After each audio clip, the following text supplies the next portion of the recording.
My dear friends, I hope this finds you well. Earlier in the year, Prime Minister Scott Morrison announced that the government has decided to change the words to the Australian national anthem. Instead of saying, "For we are young and free," he announced that they're changing it to "We are one and free." The changes were a reflection of the fact that Australia is not young, and the history of Australia and the history of the people of this land is very ancient, in fact.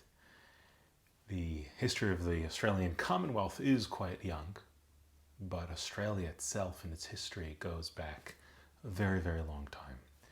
This change was welcomed by many Indigenous leaders and also was critiqued by many to say that it wasn't enough. Maybe it's the opening, maybe it's the beginning to further changes in order to heal the past.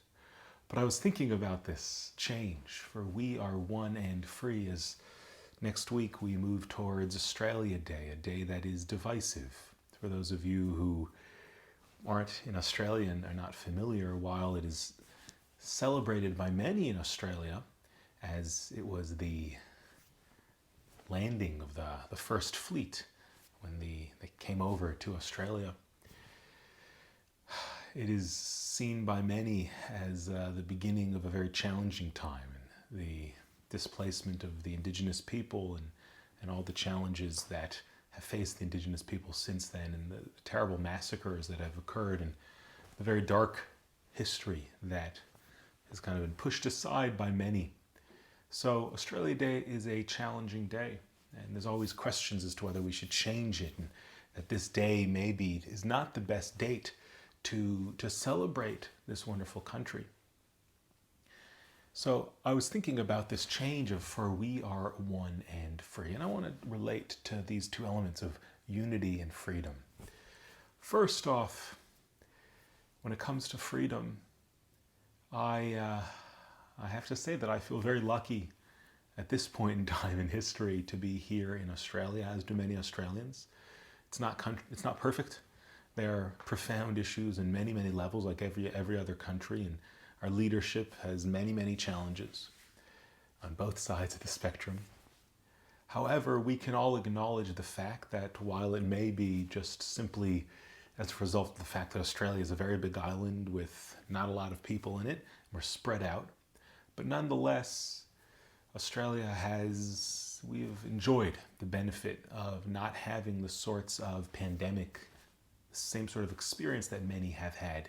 Yes, Melbourne here had a very harsh lockdown that has tried many people, and many people have struggled greatly this year. This is not to kind of underestimate the profound challenges that people have faced this year and the difficulties.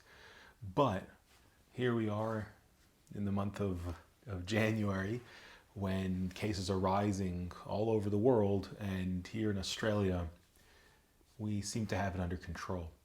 And again, while it might have to do with the fact that we're far away from everything and we can close our borders, and those things are real, and I don't, minimize those issues. But we did see, I have to say, when we were in the midst of these pandemics and these lockdowns, people listened. People, generally speaking, obeyed. That bothered many people, like, how come everyone's just doing this and like sheep and all that sort of stuff, and you heard a lot of that stuff.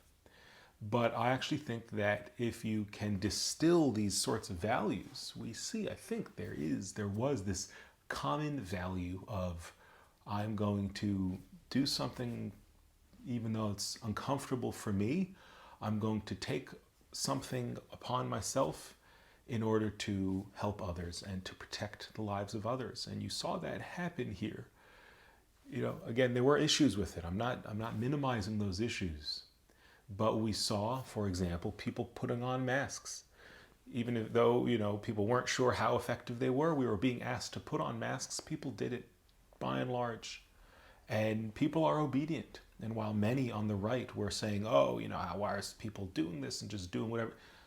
maybe we can be dan l'kaf zchut, we can see on the side of merit and see that people were being compassionate and careful for others and taking others into consideration, weren't so infatuated with my own individual needs. We were concerned more about others. Maybe.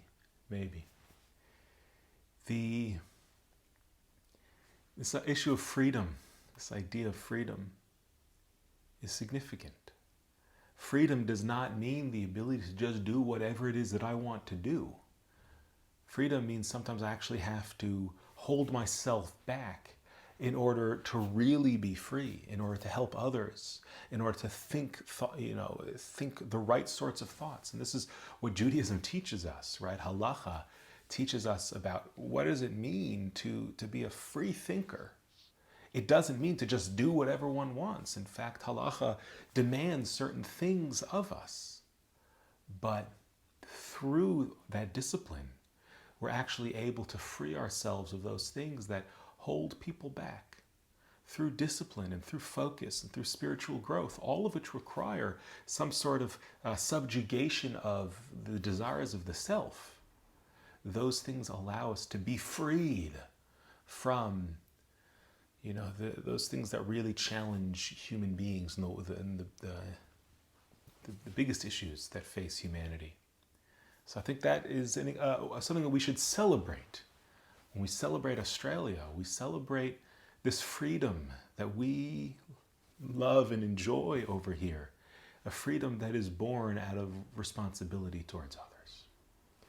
Shifting gears when we think of this change from young to one, and I welcome that change, and I think that's a powerful change. But this idea for we are one, I don't know if we are one quite yet, and there's a lot of work to be done to ensure that we are one. The American Nobel Poet Laureate, or Youth Nobel Poet Laureate, Amanda Gorman, whose poem captivated the nation this morning in America, as I'm saying this on Thursday, she said the following thing, and I think it applies here as well. It's because being American is more than a pride we inherit. It's the past we step into and how we repair it. What does it mean to be American or Australian? I mean, that's a crazy sort of thing to think that I'm this, I'm an American and therefore I'm great just because I was born here. I mean, that's an absurd sort of thing to think that America is any better than any other place just because I happen to be born in that particular place. That is an absurd notion. I could have pride over being an American, or someone could be prideful over being an Australian, but what does that really mean? Where is that coming from? What's the real value behind that? And so as she said, it's about the past that we inherit. I lost the text here. The past that we inherit, and the past that we step into, and how we repair it. Part of the challenge for America and Australia and every country is how do we step into our past, recognize our past, and repair it. This doesn't mean to deny the good. To deny the good and to be critical of America or to be critical of Australia or you're critical of Israel or the Jewish people doesn't mean to deny the good that is there and the hard work and the sacrifice that people have put in to make the countries that we inhabit the way that they are. It doesn't mean that, but it means to step into the past, to be knowledgeable, to be educated, to understand, and to try to repair the hurt and the pain when we can. I'm not going to talk about America today. This is the challenges that America faces moving forward are incredible. But Australia itself faces many challenges. And Australia also has a past that it must uncover and explore and educate people about. It doesn't mean to deny the good that exists, but it does mean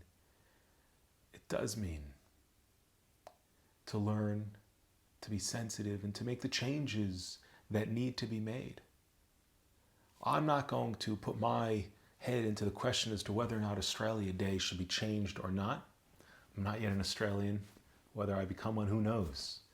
But I do know that there is a reckoning, that there is a past that we must step into, and there's a past that we must repair to move forward, for Australia to truly be what it can be, for Australia to truly be one, as our national anthem says. For Australia to truly be one, we must recognize the pain that people experience. We must recognize the plight of the indigenous.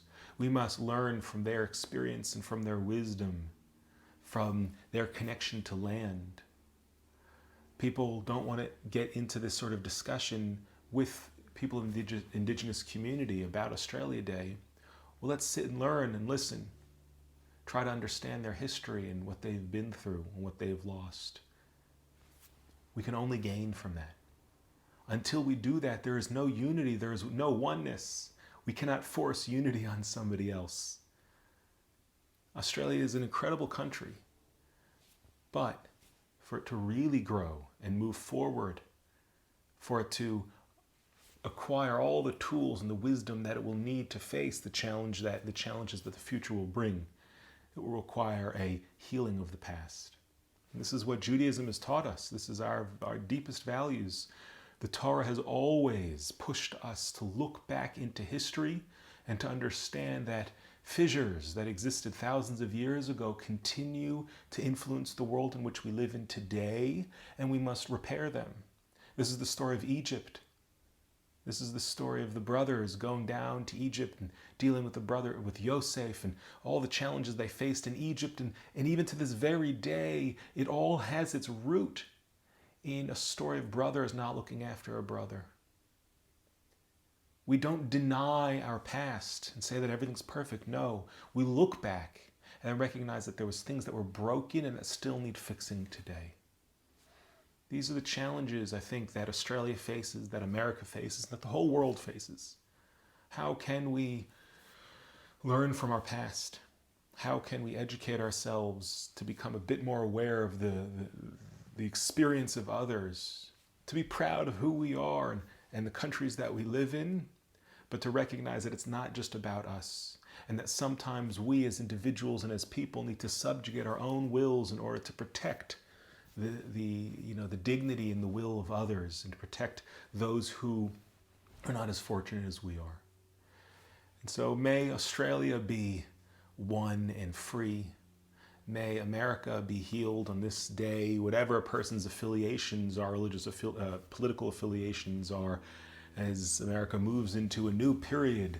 Whatever it is, I'm sure everybody prays for healing and unity there as well, and some sort of reconciliation. And for the whole world, we're all one and free, or at least we can be if we work hard and do the work both within and outside in order to bring us there. So I wish you all a Shabbat Shalom and much healing moving forward. All the best.